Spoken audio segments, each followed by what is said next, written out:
नमस्कार मंडळी. बाहेर पाऊस सुरू आहे आणि एकादश आलेली आहे. तर ह्या पावसामध्ये आपल्याला चमचमीत भजे काहीतरी खायचे आहेत. तर उपवासाचे भजे जर म्हटलं तर वेगवेगळे प्रकार येतात. साबुदाण्याचे भजे येतात, बगरीचे भजे येतात. पण आपण आज बटाट्याचे स्टफिंग करून भजे करणार आहोत. तर हे भजे जर केले ना तुम्ही फराळाचं पोटभर पण होईल आणि खायला जिभेची चवसुद्धा पुरेल. म्हणजे उपवास पकडला काय, नाही पकडला काय कळणार पण नाही. इतकं छान फराळाचं होईल तुम्हाला. तर अगदी नवीन पद्धतीने आणि चटपटीत चवीला छान असे झटपट होणारे बटाटा भजी कशी करायची आपण बघणार आहोत इथे. त्यासाठी आपल्याला काय काय लागतं ते बघायचं आहे. तर त्यासाठी मी घेतलं इथे राजगिऱ्याचं पीठ 1 वाटी घ्यायचं आहे. राजगिऱ्याचं पीठ मिळतं आहे किराणा दुकानामध्ये, ते घ्यायचं 1 वाटी. आणि भगर पीठ घ्यायचं आहे अर्धी वाटी. तुम्हाला जर नुसते राजगिऱ्याच्या पिठात जरी करायचे असले ना तरीही चालतील. आणि त्यामध्ये घालायची लाल मिर्च पावडर अर्धा चमचा. आणि हो, तुम्हाला जर वाटलं की लाल मिर्च पावडर म्हणजे थोडेसे स्पायसी हवे तर थोडीशी लाल मिर्च पावडर वाढवली तरी चालेल. पण हे प्रमाण असं येत आहे, अगदी व्यवस्थित होईल. चवीनुसार मीठ घातलं आहे आणि थोडं थोडं पाणी करून आपल्याला याला मिक्स करून घ्यायचं आहे. म्हणजे काय होईल, थोडं थोडं पाणी मिक्स केल्याने काय होईल, एकदम पातळ होणार नाही. नाहीतर आपल्याकडे पीठ जास्त नसायचं आणि पातळ जर जास्त झालं तर मग तुम्हाला माहिती आहे याला अगोदरच चिकटपणा फार कमी असतो या पिठाला. त्यामुळे थोडं थोडं पाणी घालूनच आपल्याला याचं बॅटर बनवून घ्यायचं आहे.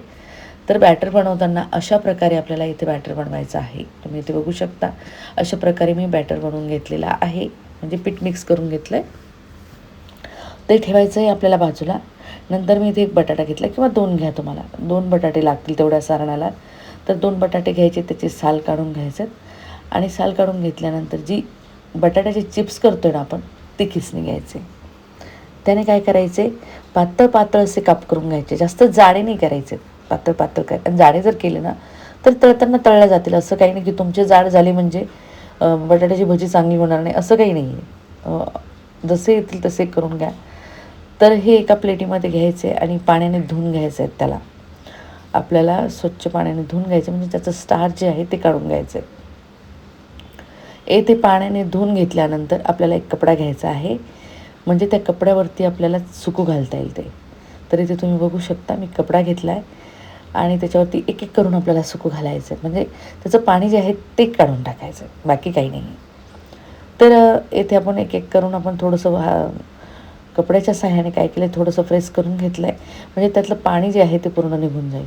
आणि नंतर लगेचच आपल्याला ते एका प्लेटीमध्ये काढून घ्यायचे. जास्त वेळ सुकू नाही द्यायचं आहे. थोडंसं पाणी काढून घेतलं की लगेच प्लेटीमध्ये काढून घ्यायचं.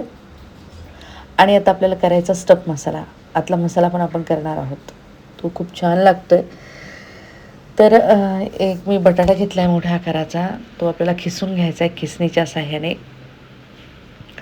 आतला मसाला जो करतो ना आपण त्याने चव छान येते बटाटे. तुम्ही म्हणाल आतमध्ये पण बटाट्याची लेयर आणि तो पण बटाट्याचा मसाला, पण बघा तुम्ही छान चव येते त्याला. तर हा झाला बटाटा खिसून. आपला बटाटा खिसून झाल्यानंतर पुढची प्रोसिजर करायची आहे. तर येथे त्यामध्ये घालायचं आहे आपल्याला हिरव्या मिरच्याची पेस्ट. आणि हो, तुम्हाला जर आतला मसाला लाल रंगाचा हवा असेल तर लाल मिरची पावडर घाला. तर मी 1 चमचा हिरव्या मिरच्याची पेस्ट घातली, 2 चमचे शेंगदाण्याचा कूट घातला आहे, अर्धा चमचा काळी मिरी पावडर घातलेली आहे आणि चवीनुसार मीठ घातलेलं आहे. आपल्याला हे घ्यायचं व्यवस्थित मिक्स करून. तुम्हाला मी सांगते, तुम्हाला जर कलर हवा असेल म्हणजे लाल मिर्च पावडर टाकायची, लाल कलर हवा असेल भज्यामध्ये तर तो पण छान लागेल. तर त्यामध्ये तुम्ही लाल मिर्च पावडर घातली तरी चालेल. तर हे सारण आपण एका प्लेटीमध्ये काढून घेतलं आहे आणि बटाट्याचे जे स्लाईस आपण सुकून घेतले होते ते घ्यायचे आहेत. त्यामध्ये घालायचं आहे बटाटा. एका एका स्लाईसवर बटाट्याचा मसाला टाकायचा आहे आणि दोन्ही बटाटे चिटकून आपल्याला असे त्याची भजी करण्यासाठी तयार करून घ्यायचे आहेत. तर मध्यभागी आपण मसाला भरून घेतो आहे. तर अशा प्रकारे आपण इथे प्रत्येक जे पकोडे करून म्हणजे भजे करून घ्यायचे आहेत ना, त्यामध्ये अशा प्रकारे आपण मसाला भरून घेतलेला आहे. आणि आपलं वरचं सारण जे लावायचं आपलं ते ऑलरेडी तयार आहे. म्हणजे काय होईल, हे भरून घेतलं की लगेच आपल्याला त्यामध्ये डिप करता येईल आणि तळून घेता येईल. तर हे झाली आपली पूर्ण बटाटा भजीची तयारी. पूर्ण अशी तयारी करून ठेवली की लगेचच काय करायचं, ज्यावेळेस तुम्हाला गरम गरम खायचे त्याच डिप करायचे या पिठामध्ये आणि तळून द्यायचे. जास्त तामझाम नाही आहे. असं काही नाही की तळूनच ठेवले पाहिजे. तुम्ही गरम गरमसुद्धा खाऊ शकता, कारण पावसामध्ये गरम गरम खाण्याची मजाच खूप वेगळी आहे. तर आपण मिरच्याचा शूट घेतला होता उपवासाचा, त्यामध्येच मी तेल तापलेलं होतं माझं. तर त्यामध्ये ही भजी काढून घेते मी. तर हे एक एक बटाटा आपल्याला टाकायचा आहे. जास्त एकदम खूप जास्त नाही टाकायचे, मोकळे बसतील असेच टाकायचे. आपण 4 टाकून घेतलेले आहे. तर काय करायचं, थोडंसं वरती येऊ द्यायचं, लगेच त्याला झारा नाही लावायचा आहे, म्हणजे चमचा नाही लावायचा आहे आणि अलगद हाताने आपल्याला खालीवर करून तळून घ्यायचं. एकदा त्याने पीठ पकडलं ना की काही टेन्शन नाही आहे. तर अजिबात तेलात विरघळायची गरज नाही, काही नाही, मस्त होतील तुमचे पकोडे. तर बघता क्षणीच खावेसे वाटणारे आहेत ना, तर खरंच खूप कुरकुरीत झाले त्यांना आणि आतून नरम आहेत ते. त्याची चव जी आहे ना ती मस्त लागते जिभेला. तशाच प्रकारे आपण दुसरी बॅचसुद्धा तळून घेतो इथे. तर मस्त कुरकुरीत तळून घ्यायची ती सुद्धा. तर तळताना फक्त आपल्याला व्यवस्थित तेलाचं टेम्परेचर अगोदर थोडंसं गरम करून घ्यायचं, नंतर कमी करायचं आहे. तर हे झालेत आपले उपवासाची बटाटा भजी.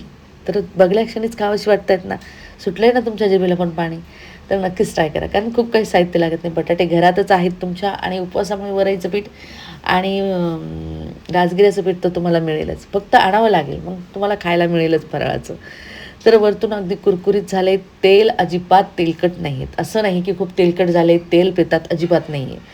तर अगदी मस्त झालेत आणि कुरकुरीत पण झालेत आणि काय म्हणतात त्याला, एकदा केल्यानंतर थांबावंसं वाटत नाही, अशा प्रकारचे झालेले आहेत ते.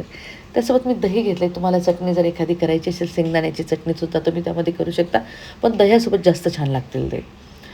तर इथे मी तुम्हाला तोडूनसुद्धा दाखवलं आहे. तर आतलं स्टफिंग बघा आणि वरची लेअर खूप कुरकुरीत आहे. आतलं नरम आणि वरचा भाग जो आहे तो अगदी कुरकुरीत आहे.